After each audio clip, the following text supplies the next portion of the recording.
Herkese salam. Bugün o kadar dadlı yemek resepti bölüşeceğim ki. Deməli 350-350 gram dana əti götürük, biraz yağlı olsun. İçərisinə 1 xörək qaşığı duz, 1 çay qaşığı qara istiot, 1 çay qaşığı şirin qırmızı istiot əlavə edirik. 5 xörək qaşığı qalet unu, 1 yumurta, artıq əvvəlcədən yuyub hazırladığım petruşka və 1 diş sarımsağı əlavə edirəm. Bunları da yaxşı qarışdırdıktan sonra həmin bu qarışımı kənara yarım saat dinlənməyə qoyuram. İsti olduğu üçün soyuducuda saxlamaq olar. Kənarda bir qab götürəm, 1 xörək qaşığından çox tomat pastası, 100 ml su və 60 ml duru yağ əlavə edirəm. Yaxşı qarışdırıram. Bunu yufqanın içərisinə sürtmək üçün istifadə edəcəyik.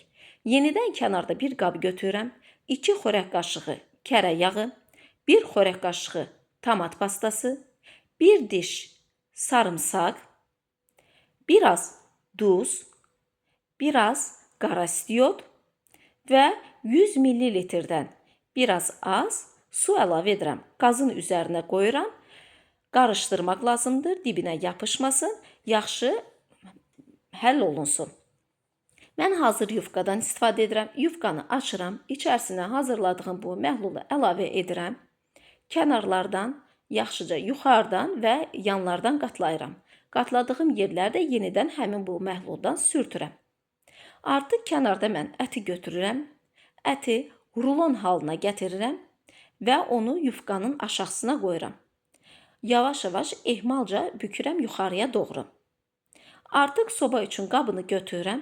Qabın içərisini biraz yağladıktan sonra həmin bu formada kəsdiyim xəmirləri, yufqanı sıra ilə ora düzürəm. Artıq görürsünüz, hazırladığım bu qarışım hazırdır. Kənara qoyuram soymağa.